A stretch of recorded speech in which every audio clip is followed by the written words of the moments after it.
တမိုင်းချီပြူခွဲခြားဆက်ဆံမှုဆိုတာကအတိတ်ကတမိုင်းဖြစ်ရတဲ့စစ်ပွဲတွေအုပ်ချုပ်ရေးစနစ်တွေအဲ့လိုမျိုးတွေကိုအကြောင်းပြုပြီးတော့လူမျိုးဘာသာနေမည်ဒေသအလိုက်လူတစုကိုတခြားအုပ်စုထက်နှိမ့်တာမြင့်တာလူဆိုးဖြစ်တာလူကောင်းဖြစ်တာဒီလိုမျိုးပုံစံမျိုးနဲ့ in group versus out group ပုံစံမျိုးခွဲခြားဆက်ဆံတာဖြစ်ပါတယ်အားလုံးပဲမင်္ဂလာပါ Echo Initiative ရဲ့ podcast ဒီကနေကြိုဆိုလိုက်ပါတယ်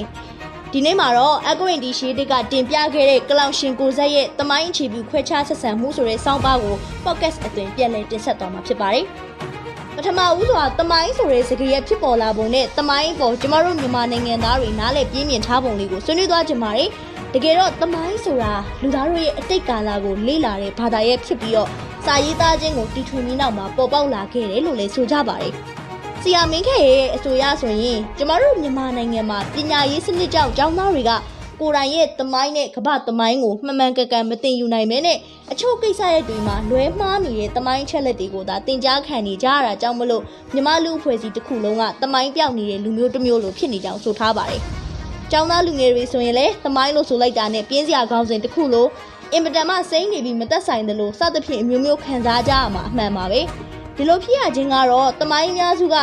1980ဝန်းကျင်မှာရပ်တန့်နေခဲ့ပြီးတော့အဲ့ဒီနောက်ပိုင်းနိုင်ငံရေးလူမှုရေးဖြစ်ရည်မပါဝင်တာကြောင့်မလို့တမိုင်းသစ်တွေနဲ့ဝေးကွာနေခဲ့ပြီးတော့ဒီနေ့လက်ရှိအခြေအနေတွေနဲ့ဘလို့မှချိတ်ဆက်မရဖြစ်နေတာကြောင့်ပါဒါကပေးထားချက်နဲ့ဖြည့်ရှင်းရမယ့်ပုံစံကြားမှာ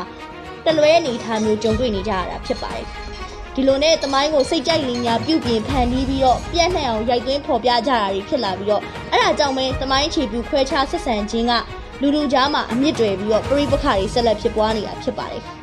်လူမှုဝေဒပညာရှင် W.G. Sumner ရဲ့ ethnocentralism လို့ခေါ်တဲ့မိမိလူမျိုးဗဟိုပြုဝါဒအရဆိုရင်မိမိတို့အုပ်စုဆိုတဲ့ in group ကိုသာဗဟိုအုပ်စုဖြစ်သတ်မှတ်ကြပြီးတော့တခြားအုပ်စု out group ကိုတော့နှိမ့်ချဆက်ဆံတတ်ကြတာမျိုးကိုတွေ့ရပါတယ်တမိုင်းချီပြူခွဲခြားဆက်ဆံမှုဆိုတာကအတိတ်ကတမိုင်းဖြစ်ရတဲ့စစ်ပွဲတွေအုပ်ချုပ်ရေးစနစ်တွေအဲ့လိုမျိုးတွေကိုအကြောင်းပြုပြီးတော့လူမျိုးဘာသာနေမည်ဒေသအလိုက်လူတစုကိုတခြားအုပ်စုထက်နှိမ့်တာမြင့်တာလူဆိုးဖြစ်တာလူကောင်းဖြစ်တာဒီလိုမျိုးပုံစံမျိုးနဲ့ in group versus out group ပုံစံမျိုးခွဲခြားဆက်ဆံတာဖြစ်ပါတယ်။ဥပမာအဖြစ်ပြောရမယ်ဆိုရင်အတိတ်ကအာဏာပိုင်ခဲ့တဲ့လူမျိုးတစုကိုအမြဲတမ်းအခွင့်အရေးရတဲ့တယ်လို့ယူဆတာအတိတ်ကပရိပခတွေကြောင့်လူမျိုးစုတစုလုံးကိုယုံကြည်လို့မရဘူးလို့သတ်မှတ်တာကိုလိုနီခေတ်သမိုင်းအပေါ်အခြေခံပြီးတော့ဒေသခံတွေကိုနှိမ့်ချဆက်ဆံတာမြန်မာအပါအဝင်အာရှနိုင်ငံတချို့မှာကိုလိုနီပြုခဲ့တဲ့အင်္ဂလိပ်တွေကိုအခုထိတိုင်အလေးပေးဦးစားပေးမှုတွေရှိနေတာနိုင်ငံအဆင့်တက်မတော်နဲ့အစိုးရဝန်ထမ်းနေရာတွေမှာလူနည်းစုမျိုးနွယ်တွေကိုနေရာမပေးတာဒါမှမဟုတ်ယာလူတွေကန့်သက်ထားတာဒါတွေဖြစ်ပါတယ်ကိုလိုနီလက်အောက်ခံဘဝကိုရောက်ခဲ့တဲ့အာရှနိုင်ငံတစ်ခုဖြစ်တဲ့မြန်မာနိုင်ငံမှာဆိုရင်လည်းပဲကိုလိုနီခေတ်ကအစပြုခဲ့တဲ့အုပ်ချုပ်ရေးဆိုင်ရာဗတ်လိုက်မှုတွေနဲ့လွတ်လပ်ရေးရရှိပြီးနောက်ပိုင်းပြည်တွင်းစစ်နဲ့စစ်အာဏာရှင်စနစ်တွေကြောင့်လူမျိုးရေးဘာသာရေးနဲ့ဒေသဆိုင်ရာမညီမျှမှုတွေပေါ်ပေါက်လာခဲ့ပြီးတော့အချင်းချင်းကြားယုံကြည်မှုလျော့နည်းလာခဲ့ပါတယ်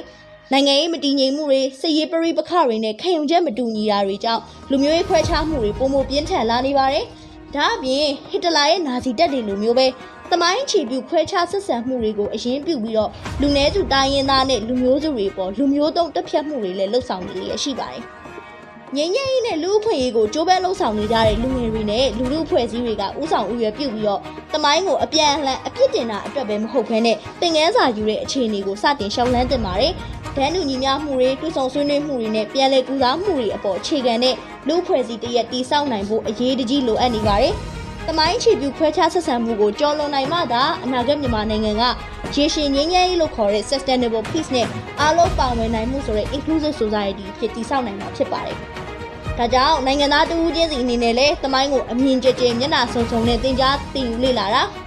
ာလူတစ်ယောက်ချင်းစီကိုလက်ရှိအပြုမှုနဲ့တန်ဖိုးပေါ်အခြေခံပြီးအကဲဖြတ်ဆက်ဆံတာ